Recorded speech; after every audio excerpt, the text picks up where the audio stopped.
Good morning, everyone, once again. We'll be taking the national anthem, followed by the university anthem to kickstart this program this morning. Let us rise as we do.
Before we have our seat, we shall be taking the opening prayer, and this will be done by Dr. Kukwala.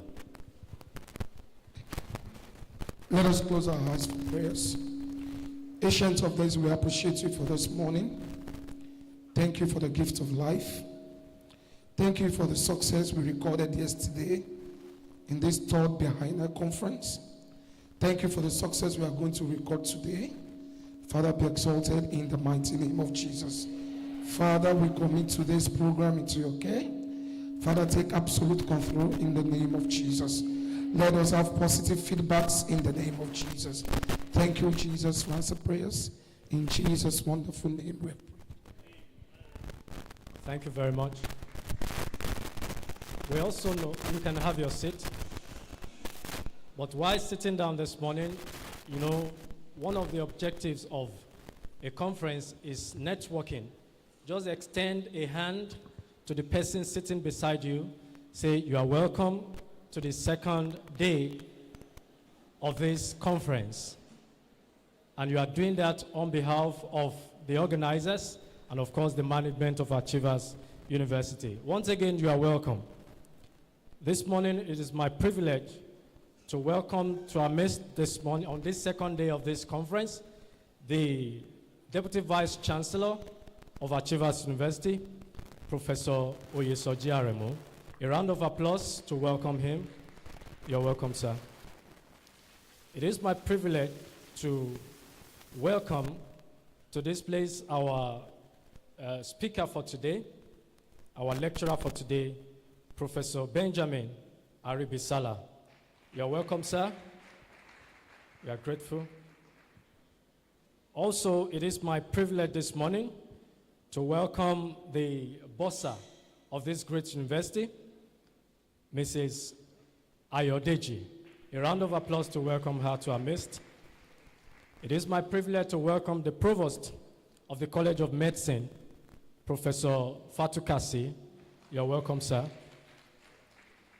Our host of this Biennial Conference, that is the Dean, College of Natural and Applied Sciences, Professor Lawal Adetula. You're welcome, sir. I also want to welcome the chairman of this local organizing committee of this conference, and that is Dr. O.S. Ilesomi. Thank you, sir.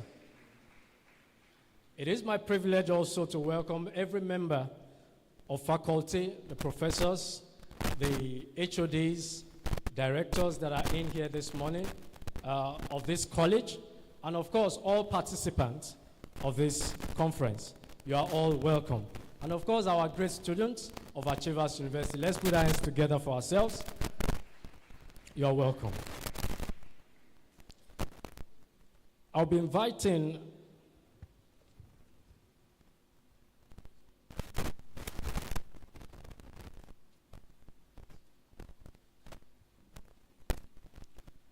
for the opening remarks this morning. I have the privilege and honor to invite the Deputy Vice Chancellor, Achievers University, Professor Oyesoji Aremu, to come to the microphone for the opening remarks. Thank you so much. Good morning, everyone. On behalf of the Vice Chancellor, Speaker, Professor Benjamin Aribisala, it's a pleasure welcoming you to Achievers University, where we achieve and where we do great things. Thank you so much. It's going to present paper on emerging technologies in scientific research and innovation for sustainable national development. I could not be with you yesterday. I had to be in Futa with other team from this university for the colloquium we had that yesterday. But I'm aware that you hosted the Vice Chancellor of the University of Ibadan. How do I put it now? Sometimes you are in a midst, you don't know what to say. I have a VC here, I have a VC there. So how do I say it now? Being about the Vice Chancellor and my own board to do justice to the presentation. So I want to encourage us, all of us, staff, students, professors here present, that we should avail ourselves of the opportunity of the second day of the conference to network, talk to people, and of course, we will probably take something home from this conference. Yesterday again, the VC said something that we should not have a policy on AI, which I quite agree with him. Because I use AI, our students use AI, I said, fine. When we have policy on AI, we'll be guided as regards how many percentage or kind of percentage we have to be part of what we do. So, on behalf of the Vice Chancellor, Professor Mola Nioye, I welcome you to the second day of the conference. Thank you, and enjoy the conference.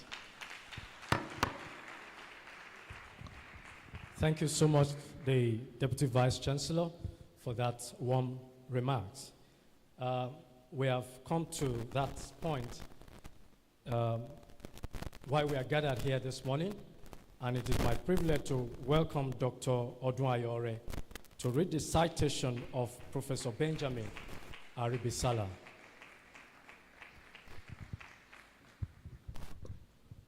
Good morning, everyone. With the kind permission of the Deputy Vice Chancellor, I would kindly request that the paper presenter be upstanding while I read the citation. Professor Aribisala Benjamin Shegun is a professor of computer science and a Fulbright scholar. He received his PhD degree in computer science from the University of Birmingham, United Kingdom. He became a professor of computer science in 2013. He has over 29 years of work experience as an academic staff, and he has served at several leadership positions in the university, such as the head of the Department of Computer Science, the Dean of the Faculty of Science, the Director of ICT, and a member of the Governing Council in Lagos State University, and Vice Chancellor of Oduduwa University, Ile-Ife. He has worked as an academic staff in the United Kingdom, the United States of America, and Nigeria. For example, Newcastle University in England, United Kingdom, the University of Edinburgh in Scotland, United Kingdom, and the University of Chicago, Illinois, United States of America, as a Fulbright visiting professor of computer science. He is currently a professor of computer science at Lagos State University and the director of the Center for Excellence for Sargassum Research at Lagos State University. I thought somebody would be excited about that. In June 2024, he was appointed by the governor of Lagos State, His Excellency, Mr. Babajide Sanwo-Olu, as a member of the Lagos State Research and Innovation Council.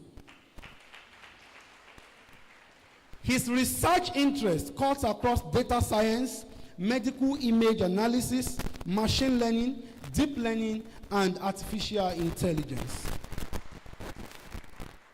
His research focuses on improving medical diagnosis, quality of life, and life expectancy. According to Google Scholar, and as at 19th June 2024, Professor Aribisala has been cited 8,546 times at more than 50 countries. Now, that is a big deal. I thought you would do better. His H index is 35, and his I-10 index is 61. He has 4 publications in Nature, and he has given presentations at 6 continents, covering the United Kingdom, the United States of America, China, Canada, Jordan, Germany, Nigeria, South Africa, Ghana, Tanzania, Kenya, Portugal, and so on. He has won many international awards, such as the Young Investigators Award from the Society for Brain Mapping and Therapeutics, Los Angeles, United States of America in 2015. In 2017, he won the Best Paper Award at the GAIA European Organization Conference in Pretoria, South Africa. He won the prestigious Fulbright Scholarship in 2022, and that gave him the opportunity to visit the University of Chicago, where he conducted research on breast cancer and machine learning. Professor Aribisala is a member of many professional bodies. For example, the Computer Professional Registration Council of Nigeria, the British Computer Society, IEEE, Organization of Human Brain Mapping, and International Society for Magnetic Resonance in Medicine. He is a fellow of the Nigerian Computer Society.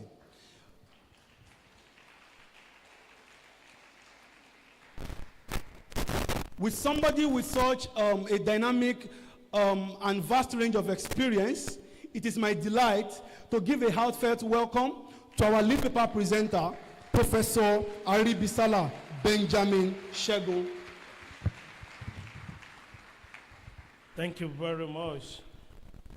It's indeed a great pleasure to be among the achievers. If you are one of the achievers, say, yes, I'm happy to be an achiever. And the Lord has stamped it for you, so shall it be for you. You know, the first time I entered this university, I actually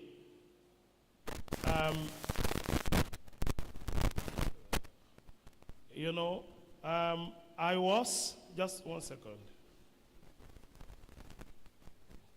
So the first time I entered this great university was in 2022. Then I was the Vice Chancellor of Auditorium University. And before I came, you go into a place you've never been.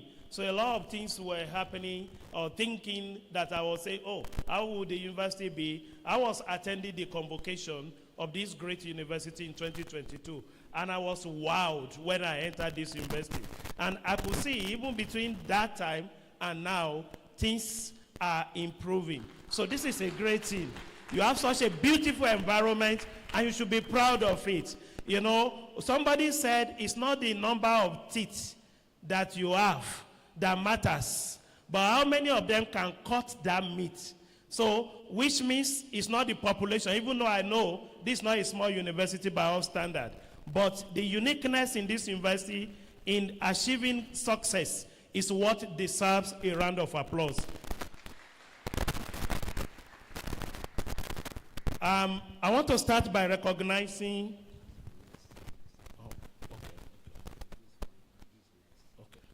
So I want to start by recognizing, I will be standing on the existing protocol, but I want to appreciate the Deputy Vice Chancellor and the VC in absentia for bringing me, our able Provost, Professor Fatou Kassi. It's indeed a great pleasure to meet you, sir. I know we have been talking, but this is the first time we'll be seeing physically, and it's a great pleasure to meet you. And our boss, sir, the person in charge of the money, I know now that my approval to travel has been given with financial backing because I'm connected with Mama. God bless you, Ma.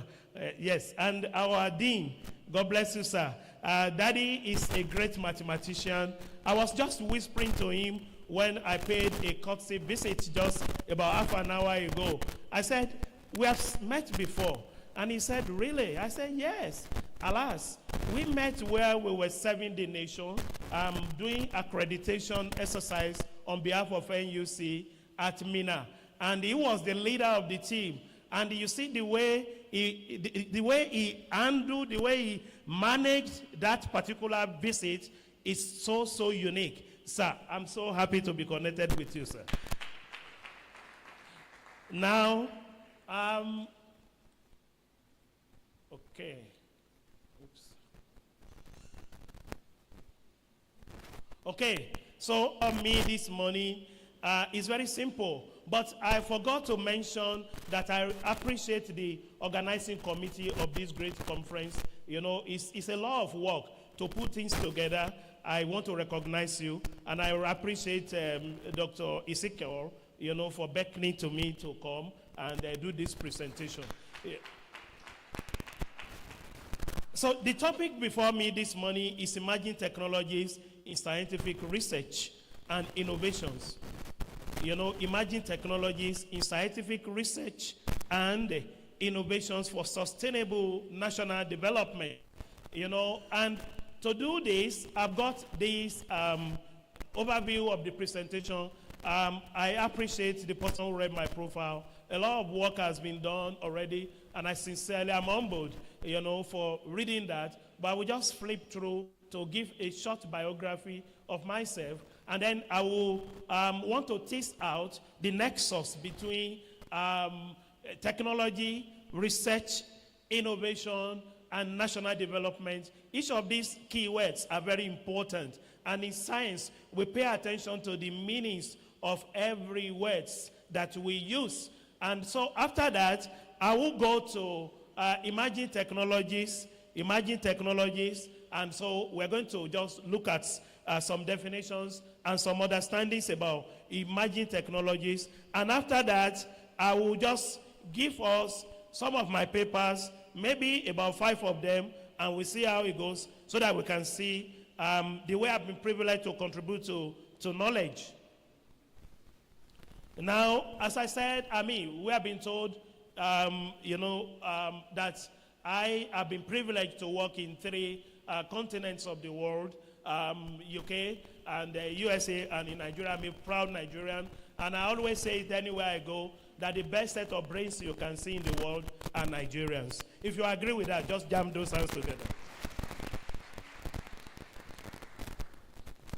Now, I've been privileged to serve as Vice Chancellor of a university, you have been told, and all other profiles. But in Lagos State University, being sensitive to the call of unbundling computer science in Nigeria, because we used to think that, computer science is just one course. But now things have moved on. We now know that computer science has components. So NUC has encouraged people to unbundle computer science to start to award degrees in different components of computer science. So Lagos State University keyed into that, and we have started Faculty of Computing. So just 2 weeks ago, I was appointed as the Dean of the Faculty of Computing just to get started, you know. And so that suffices for that. Now, technology, scientific research, and innovation for national development. Now, To do that, I love to start with definition. So when you talk about technology, what are we talking about? So the keywords, we first tease them out and we start to pin them together. You know, technology has been described by Oxford University or Oxford Dictionary as the application of scientific knowledge for practical purposes, especially in the industry. We see products of technology around us, but all of them or most of them, they come by the virtue of research. So technology comes as application of knowledge. So we can have the knowledge and we never use them. You know, but when you start to put them into use, technology can be given birth to. And you can see technology again, you know, as the use of scientific principles and applying them to change the environment in which humans live. Think about the products of technology around you. Think about your mobile phone. Sometimes you just imagine, you know, imagine a life without mobile phone these days. Just imagine we shut down completely and we say, or we decree, there is a decree, that nobody should use a mobile phone for 48 hours. How would life be? Extremely boring.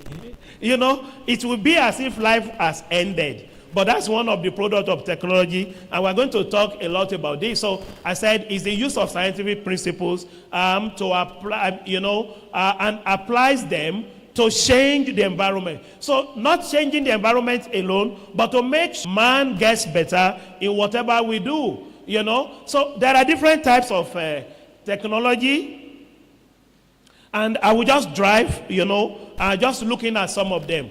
You know, starting with the oldest, you know, you talk about mechanical technology, and that's the use of simplest technology, the use of machines, and that's where mechanical came from.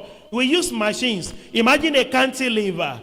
You know, in the olden days, if you want to lift something, although we still do that in this part of the world, you want to lift an heavy load, you need to carry it physically, not thinking about your back, which could be wrecked. But you know, with the help of technology, it's impossible to develop machines. And then so we have what we call cantilever, and we have lifting machines, and all of them. Anything in that particular category, driven by you know, machines, is what we call mechanical technology. And we have the medical technology. Interestingly, we have a renowned professor of medicine in our midst. You know, so we have mechanical or medical technology used to save and improve lives. So you have all the devices we use in the medical environment for diagnostics, for prognostics, even for patient monitoring, or for imaging. They are all what can be grouped under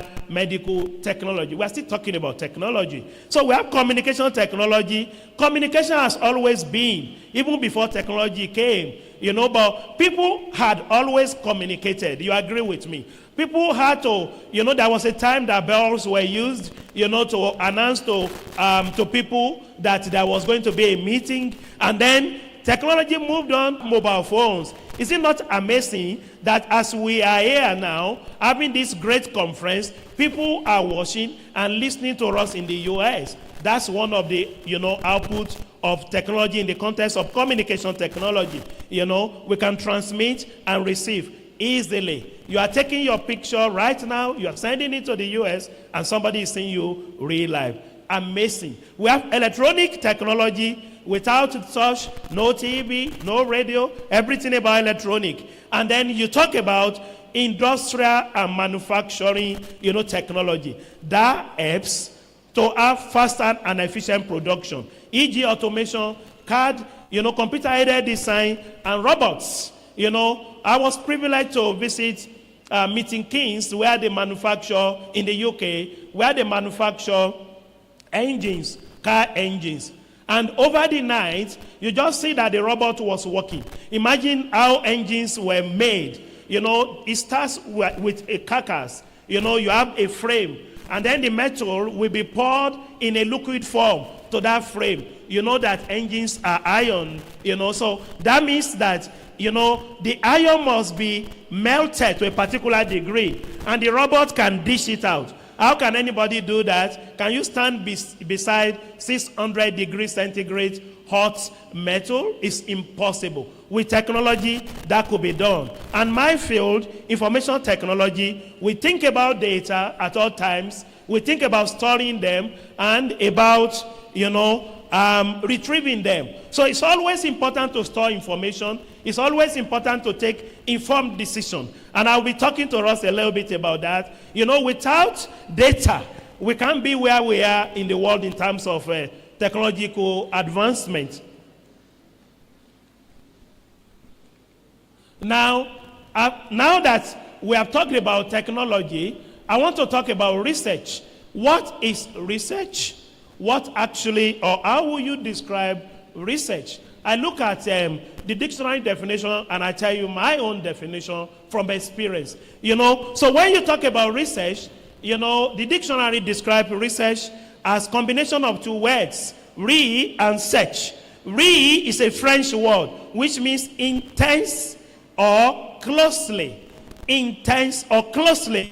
And the search is obvious, it's an English word to seek out. You pin them together and you see research as an intense seeking out or closely seeking out. We all conduct research in one way or the other. You conduct research, and by the time you do that, there is a particular approach that you give, which we describe sometimes as systematic. So another definition is to see, research as a systematic investigation of a particular topic. Even children, they are given assignments at home, they have to do research. So as long as you are paying attention to the principles of conducting research, then you are doing research. All students must do research. You must write your project and submit that as an independent work before you can earn a degree. And why do we do that? Each time we want to do that, we are interested in, discovering facts, theories, and applications. And scientific research uses scientific principle.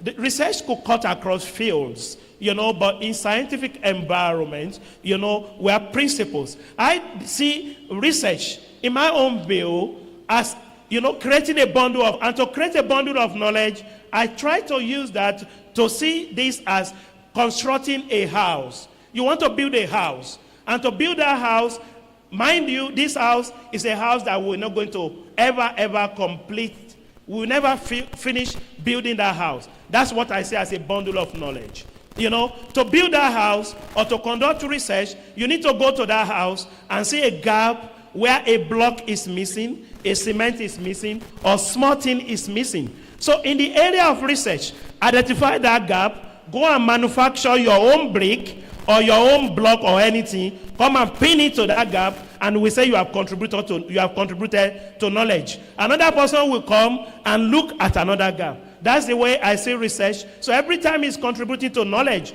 little by little we do it. When are we going to finish? It will never end. But we are doing research, and there are always out. And I'm conscious of the fact that our focus is to see it in the context of national development, which I will be talking about later.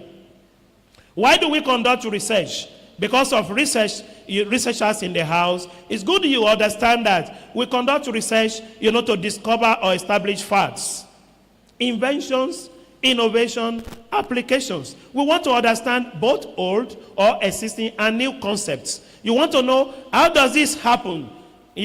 How did they even manufacture? Somebody says, if you want to see, the person who talks in the TV, you're going to break the TV, because the person talking inside the TV may not physically, is obviously not inside the TV, but we want to understand how is transmission done, how are images captured, and that's part of research. Do you know that research is a major source of university income in the developed world? We are getting there gradually in Nigeria as well. It will surprise you. Maybe not too much a surprise, but to say that Oxford University makes about 800 million pounds in a year from research. 800 million pounds. Convert that to Naira, and you will see that this is a lot of money. And MIT makes about 1.5 billion. Cambridge makes about 600. These are the top most universities in the world. And we can do that in Nigeria. So research is very important. It's not only to discover things, but to make sure that, we make money to create jobs, for academic recognition, if you can see, this is Isaac Newton. Who will know Isaac if not for research, success? So research can give you that visibility. I've been so lucky because of my research, acumen, then I'm known. Nothing special. Your brain is just like my brain, but we just need to do research because we are Nigerians, so we are together, but I've been lucky to conduct research in the best part of the world. But with research, you can earn academic recognition. You can get academic articles, in the development, even in Nigeria, sir, without publication, no promotion. So without research, nobody is ever going to promote you. So it's important that we conduct research to retain our job, for better life, and you can grow the list. So why conduct research? The list is unending. Now, I've told you what is technology, what is research, and innovation is application of research, of bringing commercialization out of research product. So, but I just want to pin them three together and then point them to national development. National development, yes. So research, through research, we can have technology improved or even coming as tools. That is the arrow. And I'm going to show you a diagram to represent the flow between them three. And then from technology, innovation, because you are applying, technology, so you have innovation. And then all this must point to national development. If you conduct research without an application, then you need to think again. Your work must have application in solving human problems. So research provides knowledge, technology provides tools, as I said, and innovation ensures adaptability and application. So invention is that you get what is new. Nobody has seen it before. But innovation is exists somewhere. It might even exist in Akure and it's not in Owo. And you brought it to Owo, you are innovative. And you can put that in your CV. You are innovative because you can bring good new things, but they must add value to humanity. So technological advancement has been a driving force for scientific research. Needless to say, everybody knows without technological, advancement, then there is problem even with research. So what I will show you, this diagram,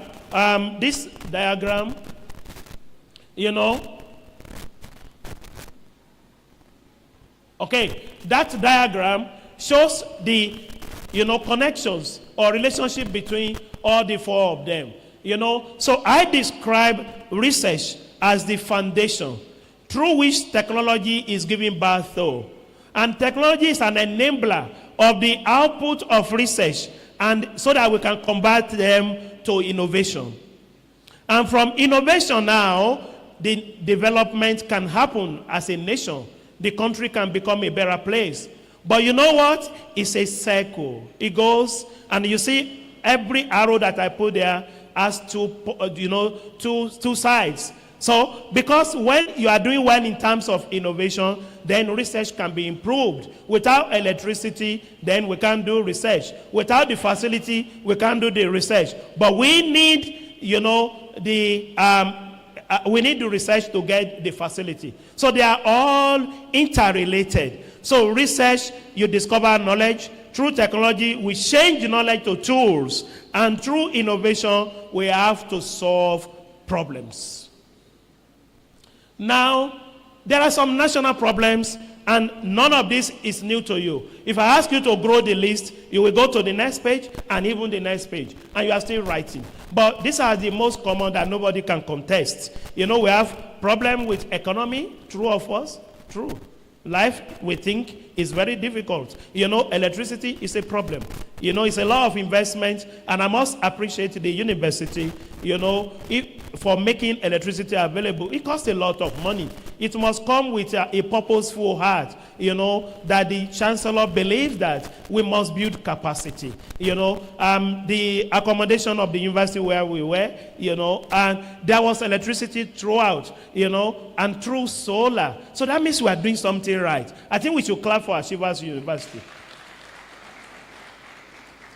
You agree with me there are healthcare issues. People are sick, they have to fly to London or to Dubai. It doesn't make sense, but that's what we see. So this is a national issue. Environmental degradation, and we have transportation problem, housing, insecurity. And this list, as I said, can be grown. But what am I telling you this morning is that these problems can be solved by harnessing the power of emerging technologies in scientific research. Now, I've given us some of the national problems, the common ones. Now, I want to talk to you about the emerging technologies in scientific research and innovation. The emerging technologies. And after that, I just give you some of my research output, and we start to wrap up. So 5 I put here. This is non-exhaustive. There are more than this, but these are the ones that are of interest to me, and I believe to this particular unique gathering. Artificial intelligence and machine learning. And my research falls directly under that. Biotechnology, big data and analytics, renewable energy, and nanotechnology. These are the topmost 5 where things are really, really moving now. And what I want to do for the next 10 minutes is just to talk to us about each of these. So when you talk about AI, artificial intelligence, everybody is familiar with it. Nothing particularly new about it again, but we just need to build foundation. We need to know that we need AI to improve what we do. Artificial intelligence is about building intelligence into human. That is that makes man to think and be able to take decision is intelligence. That intelligence can be innate, which means it's given by God, but we have artificial form of it, and that is artificial intelligence. So the artificial form is that the man who has the natural intelligence can program the computer and put intelligence in it. And this is a field of computer science. So it's a subfield of computer science, and it requires, building such tools. ChatGPT has fallen into the category of large language modeling. What we call LLM is one of the products of AI. And there are so many products. And we have what we call the machine learning. Machine learning is a subset of AI. You see the diagram? Which means that you can actually, develop algorithms, to learn from data and make predictions. You learn from data. Very important. To get informed decision, you need to learn from your data. You want to see what area of focus should your business be. You do business, maybe you run a supermarket, and in your supermarket, you sell a couple of things. You sell milk, you sell, beverages. You sell maybe food and all kinds of things. And then you see that after some time, you are wondering, how can you better improve your profit? Every business is profit-oriented. Is that not true? So how can you improve? If you look at your data with the understanding of AI, we can mind you that on Friday, you need to stock this session of your supermarket because more people buy this product. That's beautiful. And we just do business analytics, which I'm going to talk to us, later. So, but about using data, we solve prediction problem, we solve classification problem, and we try to identify patterns. We can see with the power of machine learning, if a particular, disease can be arrested by doing a number of things. And so artificial intelligence and machine learning helps in transformation. They transform scientific research globally, but Nigeria is lagging. There is a lot to do, and I will tell you where I think we can improve on. We are coming up. We're enjoying the products of AI, but we need to start to contribute. We need to start to build, AI tools because we have what it takes as intelligence. Applications of AI and ML, they cut across. You can't exhaust this. If I ask you, you list them. But just to say that in healthcare, in agric, urban planning, etc. Healthcare, powered, we have healthcare powered diagnosis. Do you know that with AI, you can actually do surgery? You can open somebody up and fix any problem, even internally with AI. Early diagnosis personalized treatment. Do you know before, or even up until now, if you have malaria and you go to the hospital, there is a high chance that after confirming that you have malaria, you are just, the doctor writes for you a prescription, or you go and get it or you buy it, and the same prescription for everybody.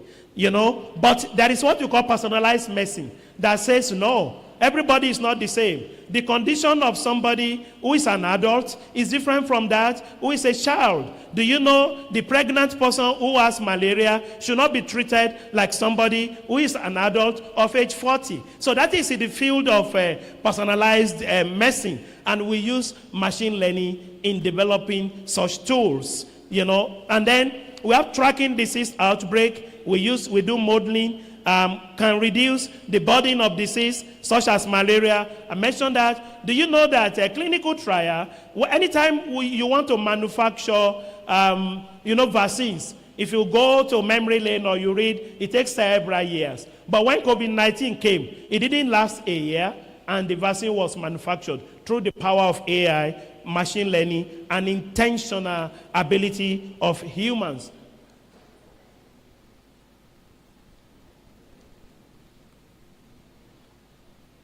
Okay, there are other applications of AI and machine learning. For example, we have the list here, economy boosting. How will you feel that as a country we deploy AI to actually, monitor our GDP at all levels?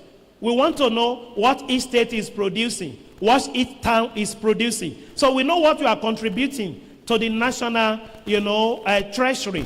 From that, we can do allocation. Wouldn't that be the best way to go as a country? With AI, that is achievable. In governance, people tell us they are going to do A and B. When people campaign, they say to you, your road, your environment will become heaven, and then they come in and the story changes, and then they come again and you still vote for them. But if we have AI and ML models to record exactly the promises, and we can measure how they go, are we not going to get better people to lead us as a nation? That's the power, one of the things that AI can do for you. Fraud detection, we are familiar with this. Your spam, box, email comes that could be offensive to your system. You don't even do anything now, they are filtered. That's part of what we do. Policing, very important. Do you know that up until now in our country, somebody can kill many in the northern part as a bad driver and come to the southern part and still try to drive and still kill and go to another? In the developed world, that will never be possible. We need to deploy solutions to monitor everything, and our country will become a better place.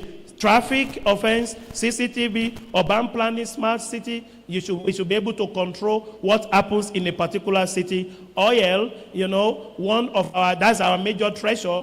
Shouldn't that be monitored with AI? We can do a lot with all these things, because these are some of the output of AI. Now I've talked to you about AI, and I spent some time because that's my field, but I want to talk to you about biotechnology. I gave us 5, emerging technologies, and we're talking about them. So what is biotechnology?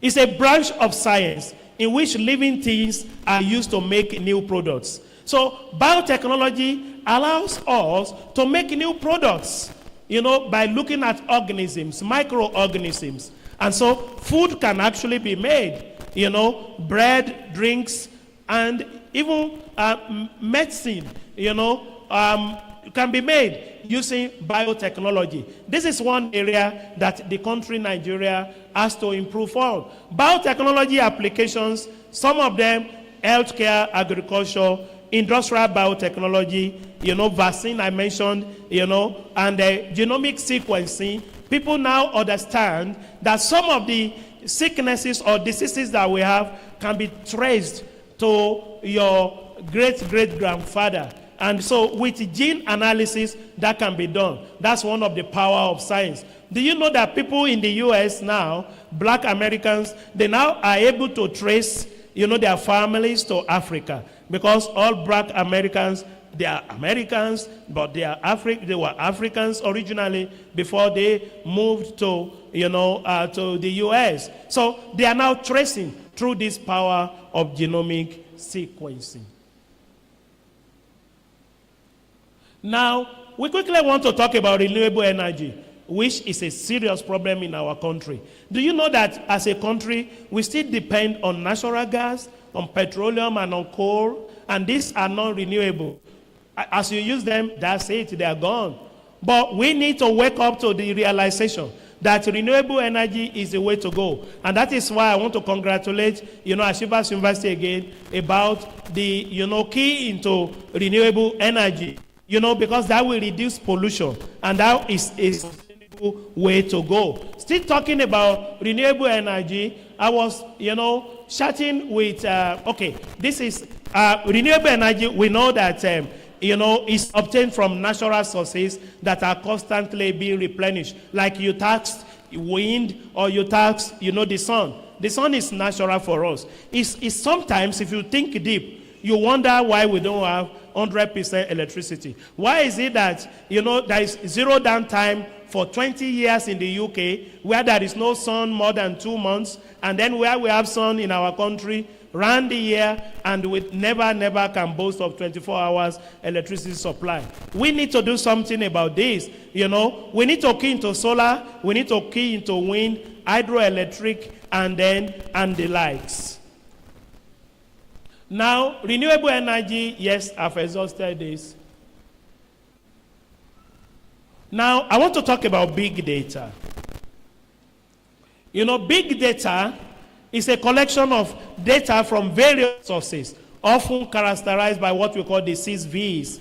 There are 6 V's of big data. And these V's are in terms of volume, which means the amount of data you got, and variety in terms of, diversity. Like in medical domain, you want to diagnose someone of a particular disease, you need to look at different, symptoms. And even to gain admission into the university, you need to do JAMB, you need to do WAEC, you need to satisfy the requirement in terms of age. All these are ways of looking at the diversity in data, because mono approach does not work in most cases. Velocity, the rate at which they come. Do you know that as you are seated here, you are generating data for the person who manufactures your phone, or the owner, or the person the ISP who provides internet for you, So data coming in velocity, a particular velocity, we need special technology to be able to process them,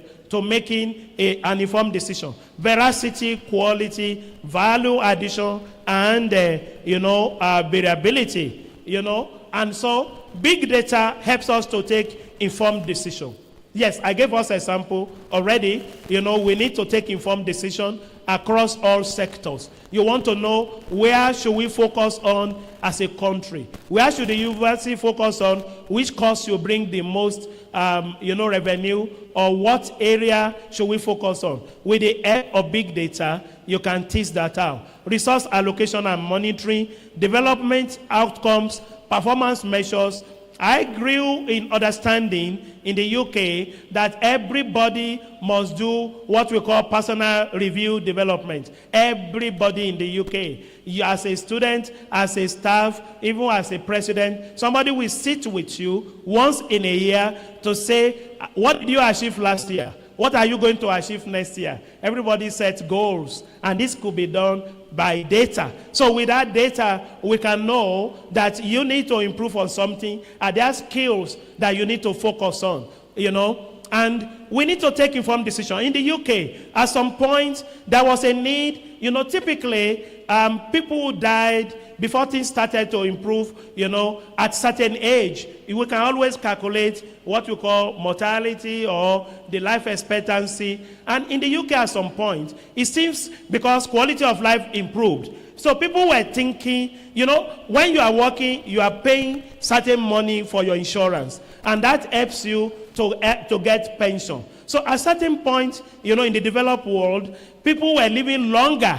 So say, you work till 60 and you retire, and if life expectancy is 75, so that means we need money to look after you for the next 15 years. I think that makes some sense. Now, this guy is not dying at 75. He's living till 90. What do we do? Because, and he has contributed what is enough for 15 years, but now needs to live for 30. Do you know how the problem was solved?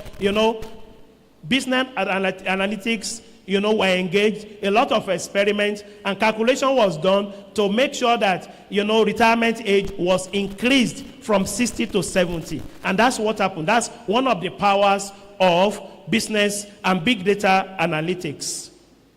And there is a lot that we can talk about in this particular context. Now, I want to talk about nanotechnology. I know my time is fast spent, so please bear with me. In the context of nanotechnology, this is a scientific discipline that focuses on the study and manipulation of materials that stems from nanoscale and systems at nanoscale, which is very small. It's like using atoms or molecules to manufacture things. It's a very technical, field of science, and we need to start to work on this as a nation. Nanotechnology, we have to do this intentionally. And there are applications, we can manufacture your sunscreen, clothing, furniture, a lot of things by manipulating at molecular level. It's a deep science. Now, I've talked about 5 emerging technologies, but I want to say to you that is not the end of the world. There are other, emerging technologies, but time will not allow us to go to all of them. But just in case I'm dropping behind my slide, and for you to know that there is open science, advanced computing, immersive technology, smart devices, and the likes. So the list carries on. Now, with this, what have I achieved so far? I've been able to tell you what technology is. We have looked at the meaning of research. We have tried to pin them together and to say that we need to conduct intentional research towards, national development. And I've been able to say to you that, I've been able to discuss with us the 5 emerging technologies. And I think I just want you to see what I've been doing for the past 30 years since I've been in academics. By the way, I celebrated my 38th year of teaching and building capacity 2 weeks ago.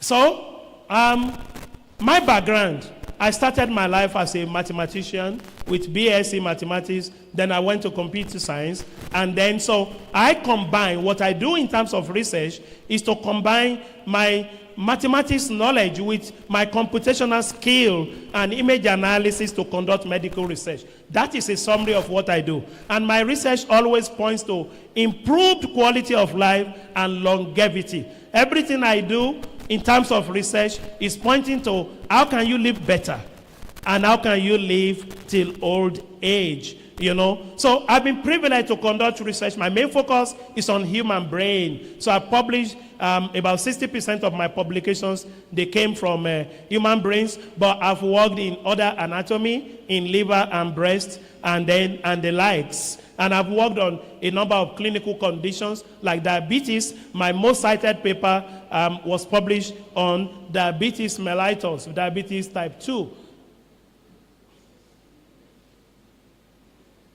So what I think I should do is just to show you 5 of my papers quickly. And this one, this is a work that I did when I was in Newcastle University. And this is on traumatic brain injury. So what is traumatic brain injury? Imagine you are playing footy and you fall down and you bang your head. And so there could be a form of injury.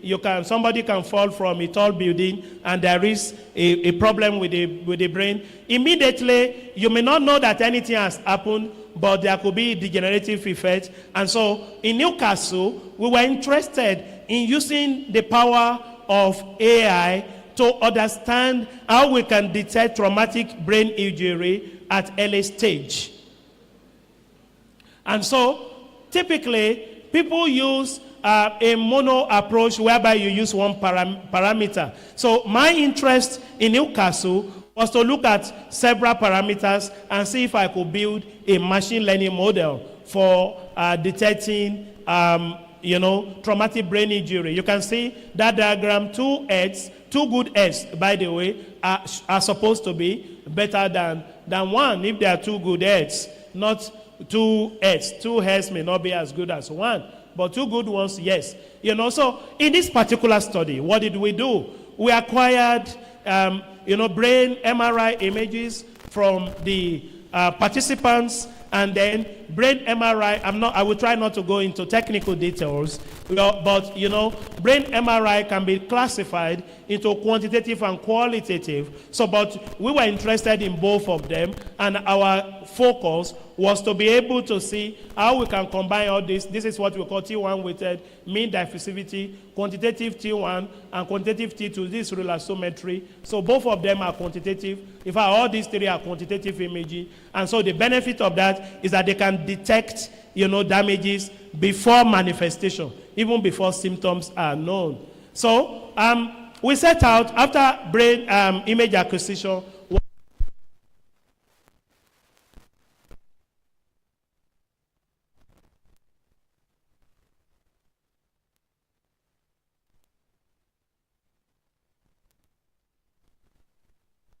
Is that it's quite variable. It's not like diabetes that we know is about liver, but in, am I still audible? Okay. But for traumatic brain injury, the site of injury is a function of where the accident happened.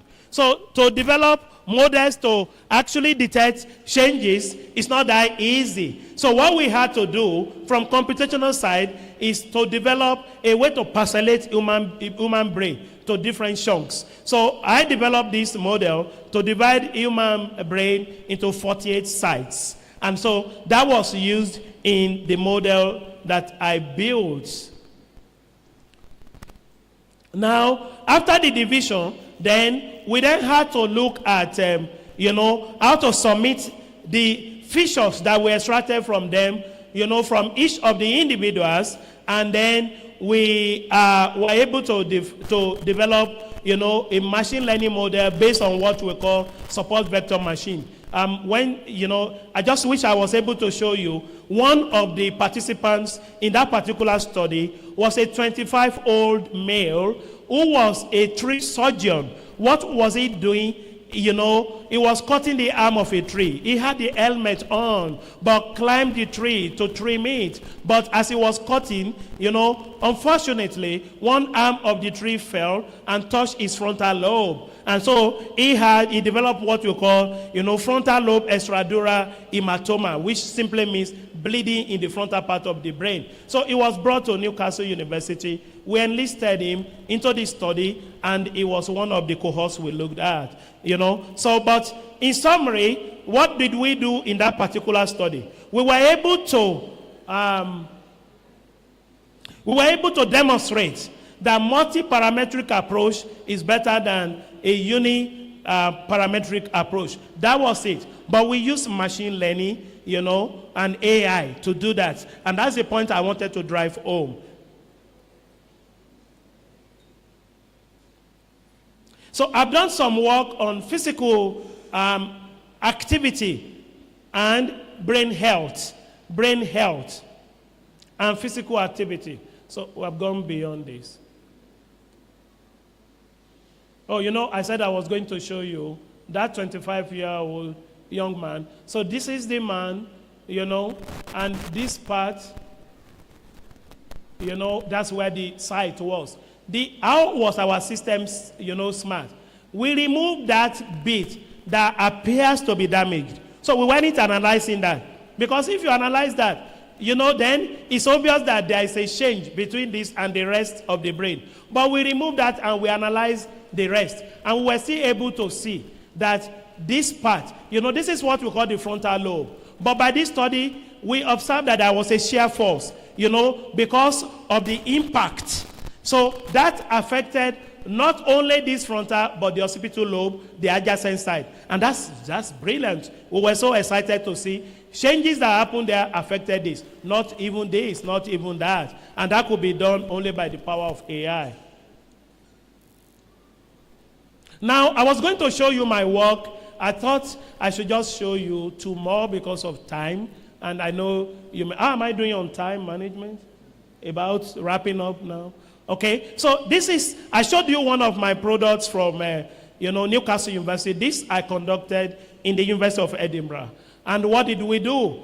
This is very important for you and I wish you would just take the message home. Our target was to be, I did this with Joanna Wardlaw, my boss, who happened to be a classmate of Professor Fatou Kassi, and that's a great one. So that was my boss in the UK, in the University of Edinburgh, one of the best, you can think about, Joanna Wardlaw. You can Google her and you will see the citation. It's just intimidating. So now, what was our target here? You know that it makes sense that when your brain is healthy, you perform well at cognitive ability. Does that not make sense? You protect your brain tissue. Loss of brain tissue is what we call brain atrophy. That is, you are losing tissue. Do you know that brain development peaks at around age 35? 25, although it varies, but around 25, everything is developed, and now brain could start to lose tissue from age 35. How much tissue do you lose will depend on how much use you put your brain to. So if you use your brain very well, the tissue is not going to die. Your brain will be healthy at all times. But if you don't use your brain, and you just eat those big food at all times without you engaging the brain with numerous things. You can see Prof, still looking young, even he's an elderly person, but he has been doing a lot of mathematics. So he's using the brain. No wonder he's still physically healthy, So we have to use our brain very well, just background. But we know that when your brain is healthy, then you perform cognitively very well. We know that when you keep active, you perform cognitively well. But what we didn't know that we tried to do in Edinburgh was that if you are physically active, can that preserve your brain tissue?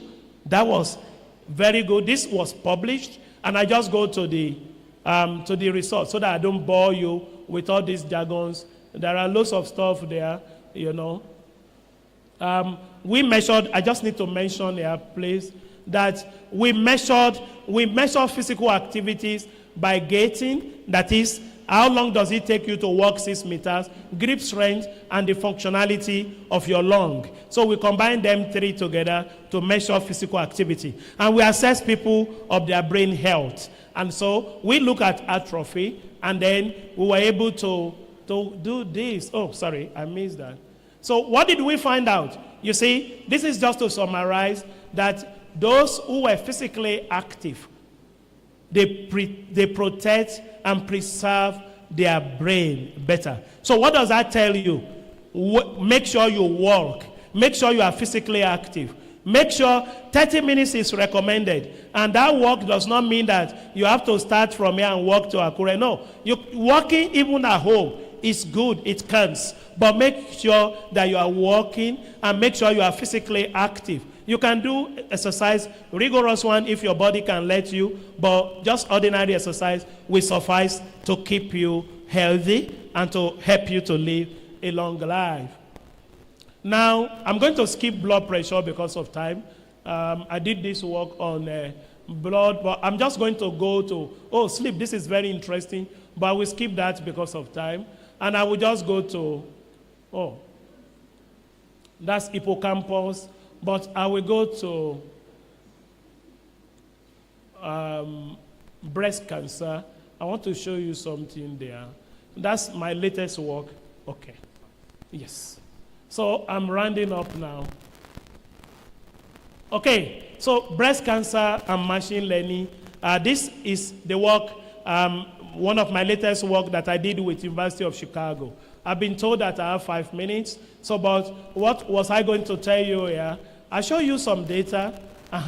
Now, this data tells you, that you can see the breast cancer incidence in the world. You can see, it seems here that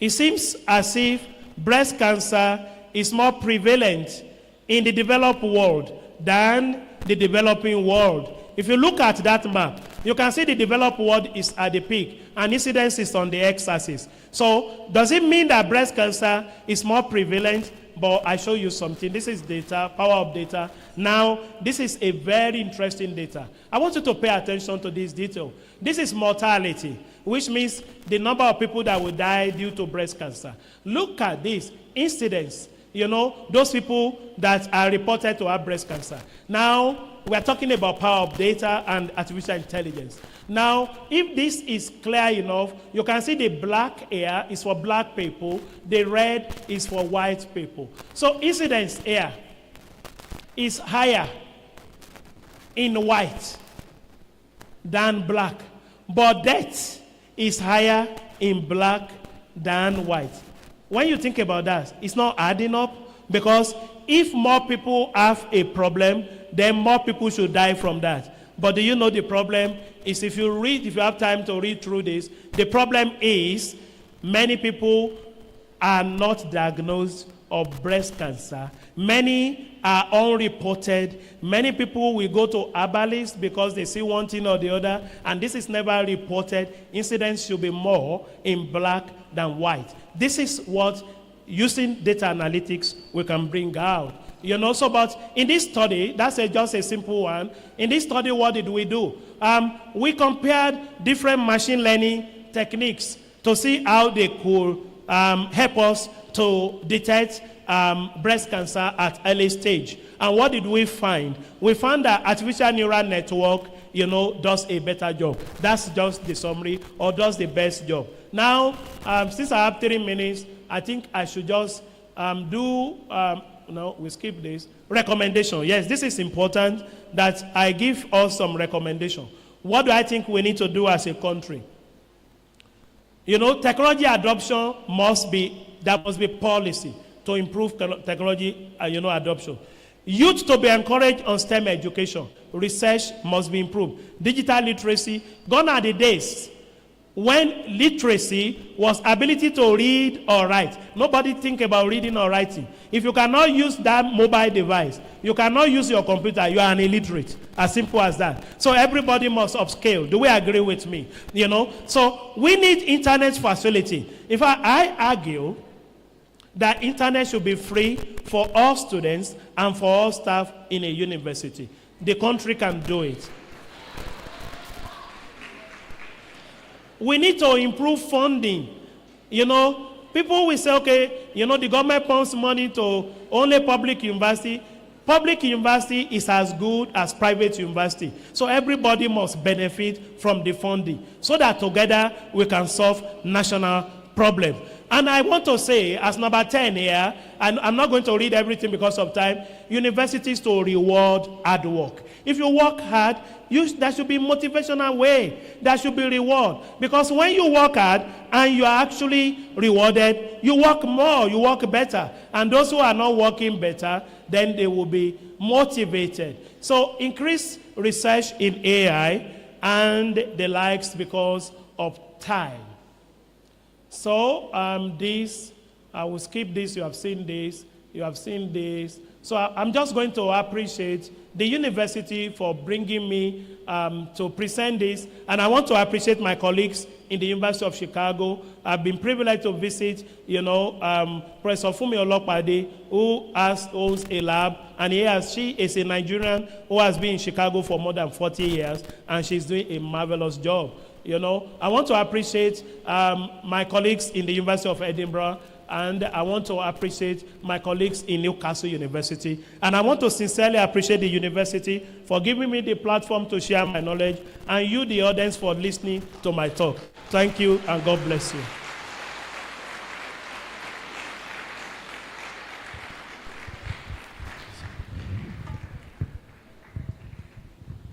Once again, a round of applause for Professor Benjamin Aribisala.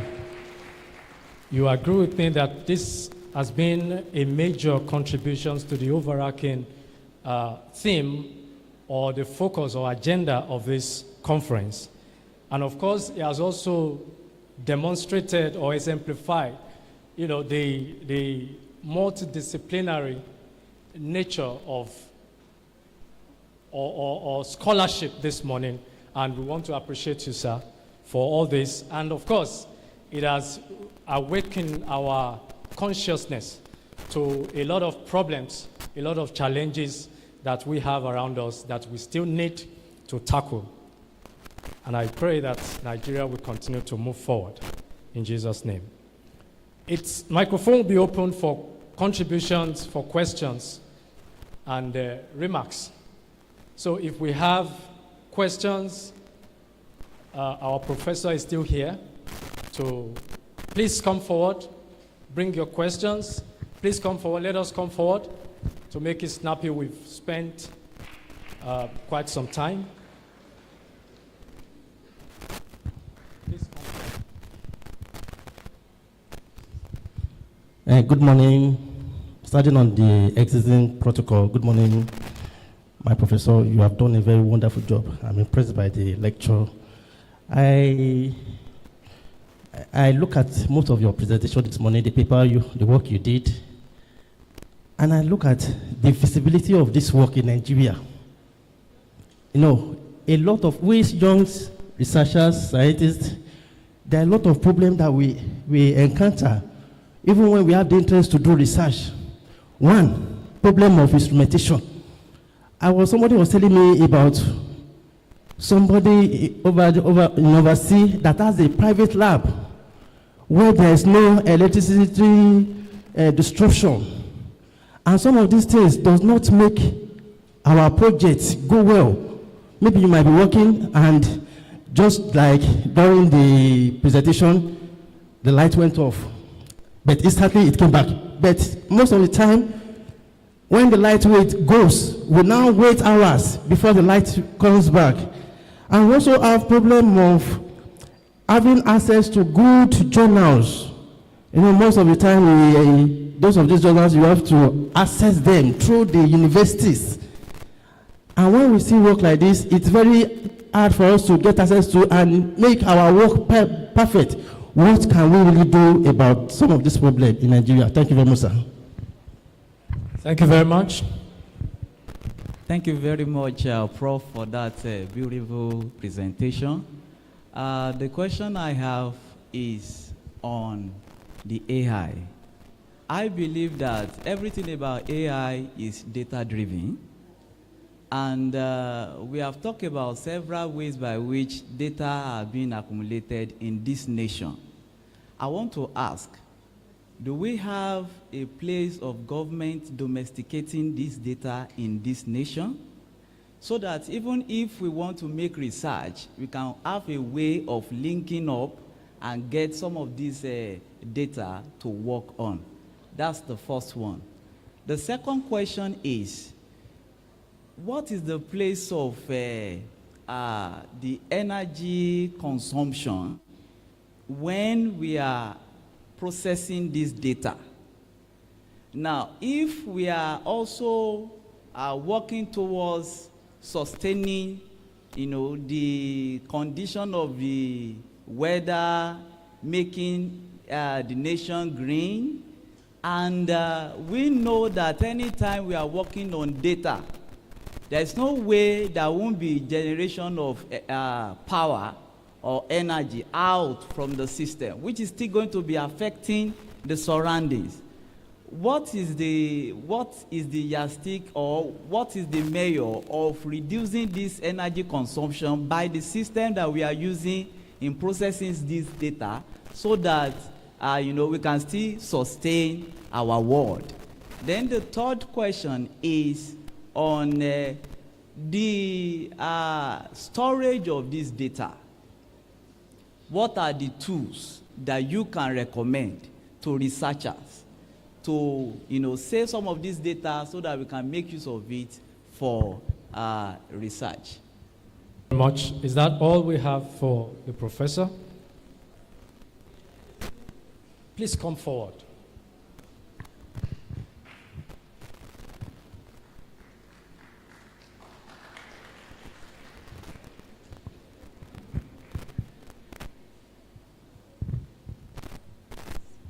Hi, good afternoon, sir. I just want to really say I really loved your presentation.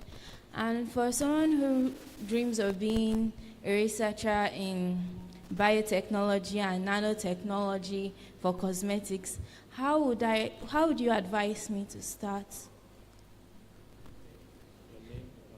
In the favor, MBBS. Thank you. It's my honor to. Okay. Yeah. Well, I don't want to ask.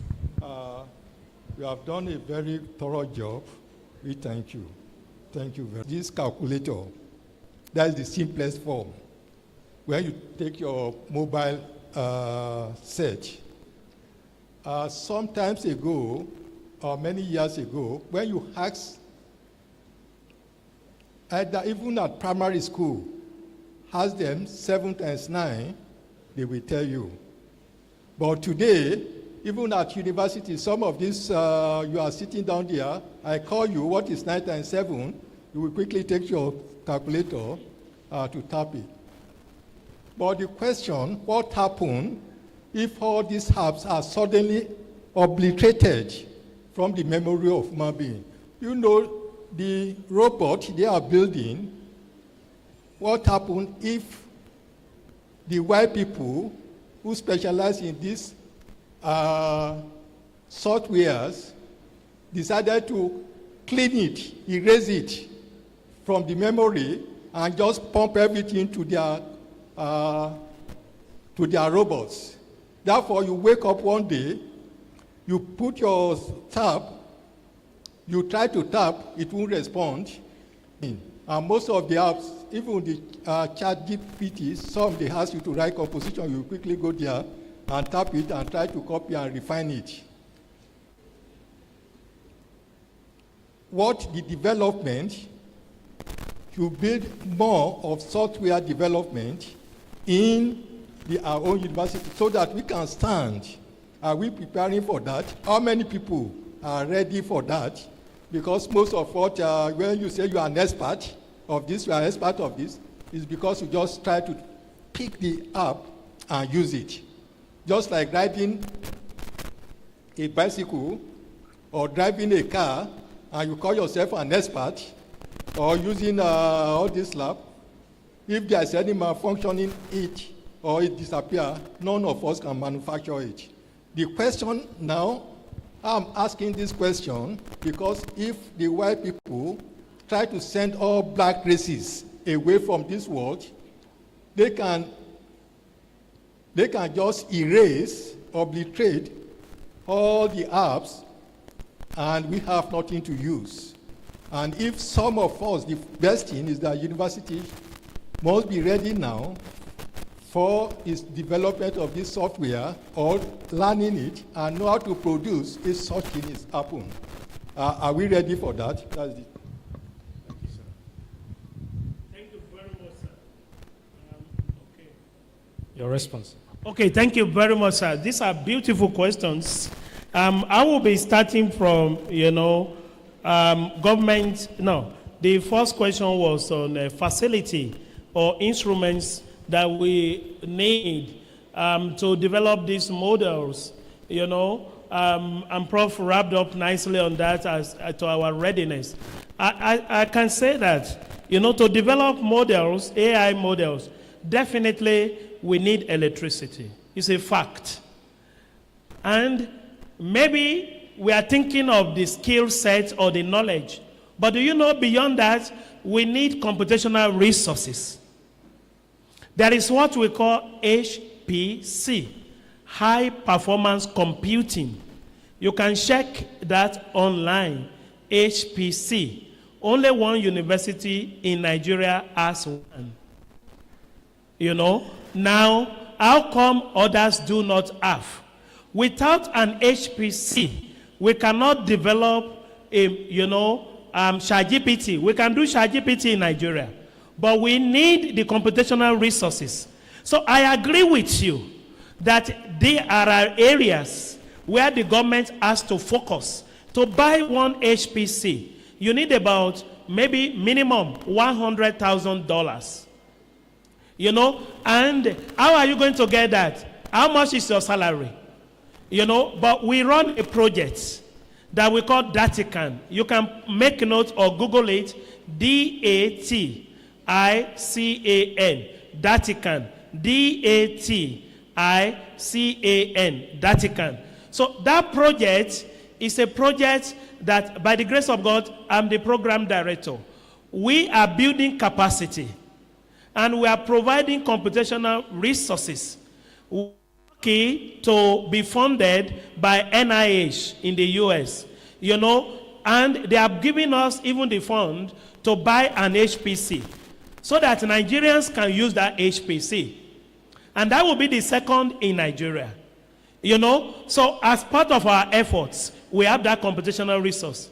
But the government has to wake up to this reality, because that resource does not belong to me. You know, it belongs to everybody who works with us. If you visit our website, you will see that we fund MSc and PhD programs. We give scholarship, although there are conditions, just as every other scholarship.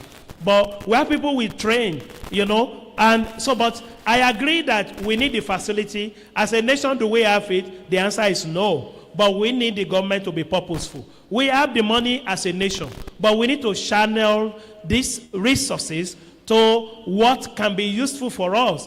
We need electricity. Take it or leave. That's just the truth. Do you think everybody has electricity or has access to electricity the way it went off and it came? How many universities can be their chefs, or how many homes, you know, have electricity every day? There are places in our country, you know, where you will not even sell electricity for months.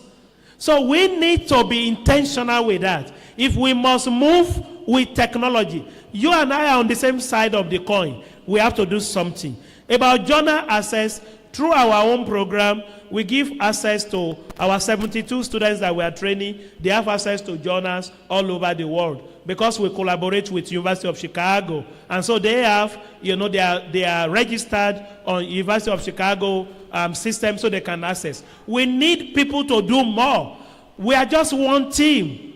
So we need the government to give access. All the universities should give access to journals. Is it possible? Yes, it is possible. But we need to be intentional with it. It comes with an overhead. It comes with money, but we need it. If we don't do it, we are not going anywhere. So I share your thoughts completely. You know, does government have data? To the best of my knowledge, I profess in the area of computational biology, you know, doing research in medicine, but with background in computer science, as I've demonstrated. To the best of my knowledge, there's no database for medical data or medical images in Nigeria. So, which is a problem. But we need, if I had time to go through all my recommendations, I did mention, you know, that repository has to be created. We have data in Nigeria, but we don't store them.